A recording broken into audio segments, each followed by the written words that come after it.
ভাতা বন্ধ করলে হবে না, পুরোহিত ভাতা এবং দুর্গাপুজোর যে অনুদান সেটাও নিশ্চয়ই বন্ধ হবে। হ্যাঁ, ধর্মের ভিত্তিতে কাউকে সুবিধা পাই দেয়া, যে পূর্বতন সরকার বা মমতা ব্যানার্জির সরকার যেটা চালু করেছিল, যেটাতে উনি বড়াই করে তার ভোট ব্যাংক ধরে রাখার জন্য এসব করতেন, এটা কোনো সরকারের উন্নয়নের মধ্যে পড়ে না। সার্বিক উন্নয়ন করতে গেলে কোনো একটা সম্প্রদায়কে, কিছু ব্যক্তিকে অ্যাডভান্টেজ দেব আর সেটা ভোট ব্যাংকে ধরে রাখবো, এটা আমি বলবো নতুন সরকারের এই সিদ্ধান্ত সঠিক সিদ্ধান্ত। কারণ যেভাবে কমিটি করে ওবিসিকে এক শ্রেণীর মানুষকে পুরো সাইড করে দেওয়া হয়েছে, অনেকেরই এজ অ্যাডভান্টেজ পাওয়া যায়, কোনো জায়গায় তাদের যে ওবিসির কোটা অনুযায়ী তাদের যে নিয়োগ, সেটার ক্ষেত্রেও তারা বঞ্চিত হচ্ছে। কাজেই রিভিউ করে সঠিকভাবে ইনকোয়ারি করে সঠিক মূল্যায়ন করা উচিত। এখনও অর্থমন্ত্রী শপথ নেননি, কারণ মন্ত্রিসভায় এখনও অনেক ব্যক্তির অন্তর্ভুক্তি পেন্ডিং রয়েছে, সেগুলো হতে দিন।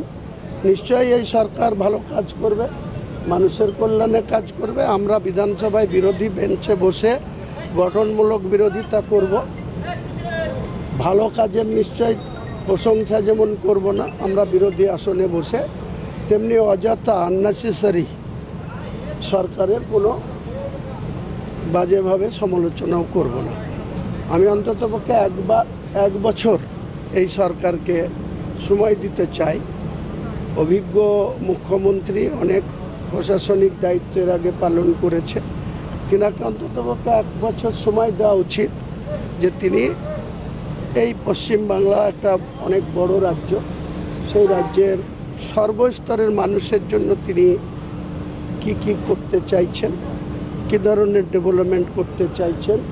কর্মসংস্থান করাটা জরুরি, কারণ প্রচুর ভ্যাকান্সি ক্রিয়েট হয়ে আছে বিভিন্ন দপ্তরে, কি পুলিশ দপ্তর, কি জেনারেল সিভিল দপ্তর, কি স্বাস্থ্য দপ্তর, কি আপনার এগ্রিকালচার দপ্তর, কি আপনার ল্যান্ড দপ্তর, বিভিন্ন দপ্তরে 50% 40% স্ট্রেংথ নিয়ে অফিসগুলো চলে।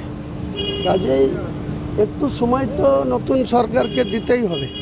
কাজেই শুরু থেকেই সরকারের বিরুদ্ধচারণ শুরু করলাম, বিরোধিতার নামে বিরোধিতা, এটা অন্তত আমি করতে রাজি নই। নিশ্চয়ই আমরা সরকারের বিরোধিতা করব, বিধানসভার ভেতরে করব, বাইরেও তাদের সমালোচনা করব, কিন্তু সার্বিক বর্তমান মুখ্যমন্ত্রী শুভেন্দু অধিকারীকে অন্ততপক্ষে এক বছর তার কার্যকলাপ আমরা অবজার্ভ করব বা দেখব যে কী ধরনের তিনি প্রশাসন চালাচ্ছেন।